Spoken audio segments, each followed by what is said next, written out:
Hello बच्चों, let's see this question and here this question से Indian judiciary is considered one of the most powerful in the world. Give any 3 reason.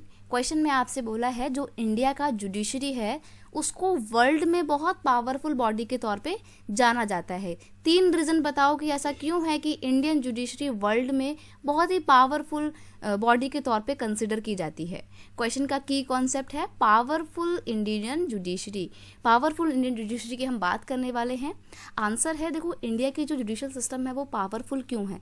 सबसे पहली बात, Indian judiciary is an independent body which is free from any control of legislature or the executive.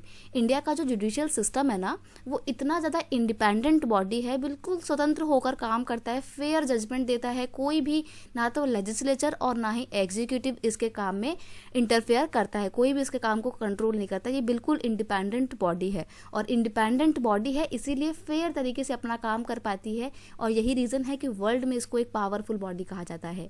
Next है mode of appointment and removal of Indian जजेस make Indian judiciary powerful. अब देखिए जो Indian judiciary में जो जज होते हैं उनको अपॉइंट करने का जो तरीका है और उनको रिमूव करने का तरीका, रिमूव मतलब उनको उनकी पोस्ट से हटाने का जो पूरा प्रोसीजर है ना वो बहुत मुश्किल है और वो कुछ इस तरीके का प्रोसीजर है कि जिसकी वजह से इन जजेस को इनकी पोस्ट से हटा पाना आसान नहीं है और अपॉइंट भी किसी ऐसे जज को किया जाता है जिसके पास सबसे ज़्यादा एक्सपीरियंस होता है, जो सबसे ज़्यादा नॉलेजेबल पर्सन होता है और क्योंकि वो उसकी पोस्ट से ईजिली हटाया नहीं जा सकता है, इसलिए जितने भी जज होते हैं ये विदाउट एनी फियर अपना काम फ्री तरीके से कर सकते हैं और इस तरीके से वो एकदम अपना अच्छा और फेयर जजमेंट पेश करते हैं। यही रीज़न है कि इंडियन जुडिशरी बहुत अच्छे से अपना काम कर पाती है और वर्ल्ड में बहुत पावरफुल बॉडी है।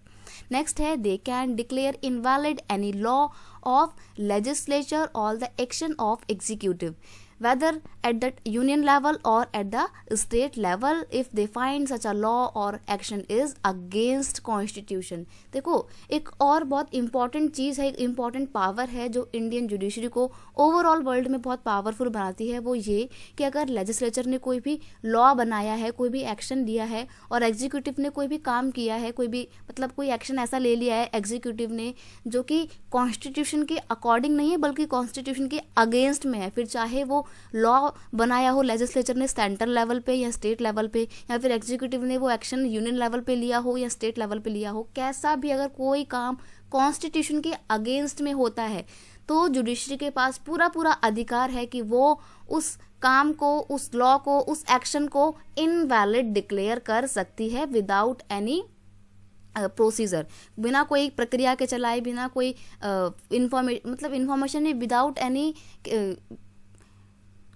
आर्ग्यूमेंट वो उस पूरे काम को इनवैलिड करार कर सकती है। इसलिए कहा जाता है कि जो जुडिशरी है ये इंडियन कॉन्स्टिट्यूशन को प्रिजर्व करने का काम भी करती है और यही कारण है कि इंडिया की जुडिशरी को पूरे ओवरऑल वर्ल्ड में बहुत प्रेज किया जाता है, प्रशंसा की जाती है और उसको एक पावरफुल बॉडी के तौर पे कंसीडर किया जाता है। I hope you understand it well. Best of luck.